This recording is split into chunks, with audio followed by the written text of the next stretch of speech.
Hey guys, so we are back, and I found this guy roaming the halls, and I thought I'd grab him for this interview. But so you guys know, Todd. yeah, well, yeah, Because Todd's doing all these cool things. Todd is doing a lot of cool things, but you are doing some cool things too.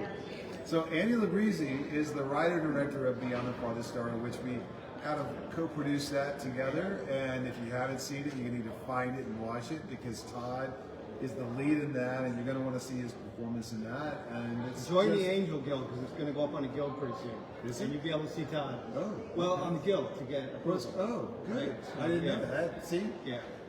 this is live. I'm Well, finding Todd- out this live. Todd I is didn't know this. in it, and Jordan is in it. They're both Jordan, in it. yeah, Jordan from, everybody recognizes both of them. Yeah. From the Chosen. He From plays the the little Chosen, kid. exactly, Yeah. exactly. Yeah, there's a few people in that one. Yeah. Yeah. And you And I play a small part. play a small part in the show, but not in making it. Yeah. Barry Big- Corbin. big part of Barry it. Corbin. Big Oh, Barry Corbin. And Gary, yeah, that's right. Barry Corbin's in it. Yeah. Renee O'Connor. Renee, Yeah, just some really great cast. Fantastic cast. But so tell me what's going on with you because a lot of people don't know the latest, and you're working on several projects. I am running a animation studio right now, and called Real Studios. And we're doing several projects. It's a lot of fun. It's a whole different world in live drama. Yeah, You're working with actors in live drama, and then here you're working with mocap, and then from mocap it goes to a body, and then you have to make the body look like it's real and all of that. So that's motion capture for those. yeah. But it's like the Geico lizard. Like there's got to be a guy in a costume with all the dots, right? Well, To capture the motion and make the Geico lizard. Is that what we're sort talking of, about? yes. We use the suit, and it captures the body movement, and then you have to make the body move. It's interesting because you really learn the language of body movement Yeah. and having to direct it. Because, okay, what makes this work in the body action? And I've learned from doing it, so it doesn't feel jerky, that the body is kind of like water. It moves like water. So I mean, this is how we're fearfully and wonderfully made. You know, if you raise your arm, other parts change. Yeah, and right. you see that in animation when animation doesn't work. Sure. So Very it stiff. is It's usually very- fascinating. Sometimes Yeah. very stiff. If it feels robotic, it's not that Yeah, way. So right. I mean, animators and that whole animation world is an art form unto itself. Yeah, It's really yeah. amazing. Well, so you just sent a project to the Angel Guild. Mm-hmm. Tell us about that. That was the real story of Saint Nicholas, aka Santa Claus. So we did basically his childhood, and a lot of people don't realize that Saint Nicholas he was a committed Christian. Yeah. He suffered persecution for his faith in Jesus, and his whole identity has been absconded by the world, turning him into Santa Claus. Right? Yeah, He's exactly. completely divorced from who he was. Well, yeah, and we're told don't tell your kids about Santa Claus because he isn't real, you know. Yeah. And then when they grow up, they're not going to believe there's a Jesus because we told them about Santa Claus. But there really was Saint Nicholas. Yeah, and I think to me it's like when we were raising Andrew, and we were casting. You know, if we had this show to sit down every Christmas to watch, and this is the reason why, they're talking Yeah, about Santa right. Claus, and they're talking about gifts and everything else.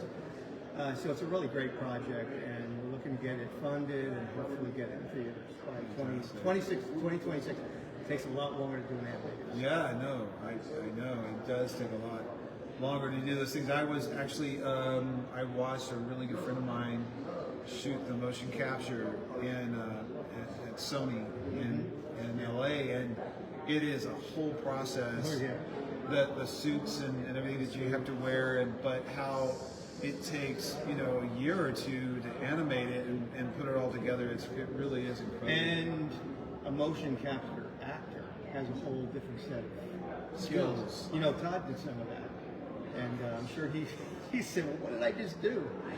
Did that work?" He kept asking because when he does drama now, he kind of knows when it works. Yeah, He's right. been doing it long enough. But with the mocap, it's like, did that work? Did this work? It's a whole different It world. is a whole yeah. different world. Yeah.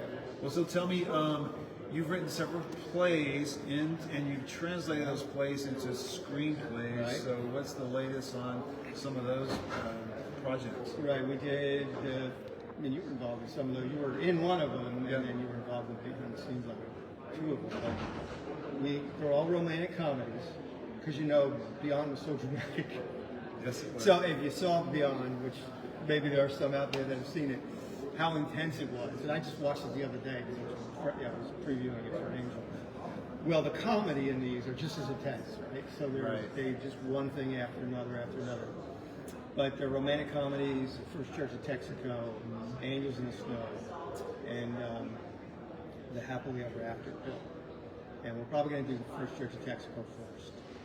And they're all single locations because they're based on plays. Yeah. And then I'm also in the middle of writing an episodic about Jonah. But it includes Jonah and Hosea and Amos. So I was like, does anyone know about this project? Can you talk about this project? Because I was sworn to secrecy. I couldn't say anything. Wait, really? Yes, you said don't tell anyone. Now he's evidently he's telling everyone. So Well, I think it's okay. We'll have to edit this out. Oh, yeah. It's live. I don't think we can edit this. Oh, really? No. Well, yeah. I mean, I'm writing it, and it's been a really great experience because Amos and Hosea and Jonah all preached under King Jeroboam, who only ruled for 40 years. So they were all contemporaries. Yeah, wow. And every one of their stories is basically, they all kind of support. You had Jonah reaching out to the Gentiles, and you had Hosea and Amos reaching out to the divided kingdoms. And these were all judgment messages. But each one of those stories had messages of the coming grace. So I really believe that at that point, God was turning the page, and he was moving. He basically took the law. The law is to just show us that we can never be good. We can never be good enough. Yeah. And that it's only by grace. And the law is described as a taskmaster. Right. And the taskmaster is to bring us to Jesus, who actually lived the perfect life for us. And so I just really believe it was a pivotal time because, Isaiah came after, Daniel came after, all of these strong prophecies about Jesus. And I think that this was a pivotal place. And it just found some very fascinating. All three of these stories are fascinating. So is this going to be live action? Yeah. You're going to have a whale? Yes, you can have a whale. And what's cool about it is, this is a matter of prayer. I mean, it's a big project. It's a very expensive project. I'm working on it with a great producer who he loves the project. And, so I mean, it's a big project. But what's cool about it is now we have the ability to do all the background replacement. Yeah. To create these kingdoms in the middle of 860 BC and 760 BC. Yeah, and it's the volume screens give us that ability to do it, and it's probably how a lot of Struck will be created as well, especially the pre-flood world, because there's nothing like that today. So we have to recreate all that in a volume screen, and you have to grow at least 3 feet because Noah. You do. I mean, you're tall, but because Noah had to have been, 13, 14 feet tall. A big guy. We had to be. They were all huge back then. Well, they had the dinosaurs, right? Dinosaurs were big. Well, what do you think that Goliath was a remnant of that? Yeah, but Noah was pure. So But that doesn't mean he wasn't tall. He wasn't one of the Nephilim. So we're going to get into an argument right now. Are you ready? Listen, guys, thanks for joining. This has been incredible. I'm so thrilled that I'm able to kind of share some of the crazy stuff that's going on in this guy and Todd before Andy. But thanks for joining. I appreciate it. And we will see you guys really soon.